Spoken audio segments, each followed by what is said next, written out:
అందరికీ నమస్కారం. రోజుకొక వేమన పద్యం. ఈరోజు పద్యం: ఆత్మశుద్ధి లేని ఆచారమదియేల,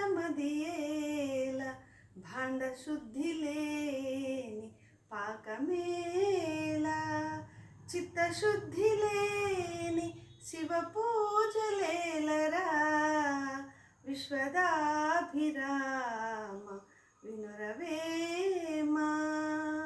భావం: ఓ వేమ, హృదయ శుద్ధి లేని ఆచారాలు ఎందుకు? ఆచారాలు మూఢనమ్మకాలు కాకూడదు.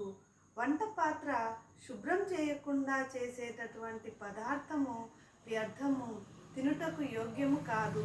అలాగే చిత్తశుద్ధి, మనస్సును నిర్మలంగా పెట్టుకోకుండా చేసేటటువంటి శివ పూజ వల్ల ఎటువంటి ఫలితము ఉండదు అని భావం. ధన్యవాదములు.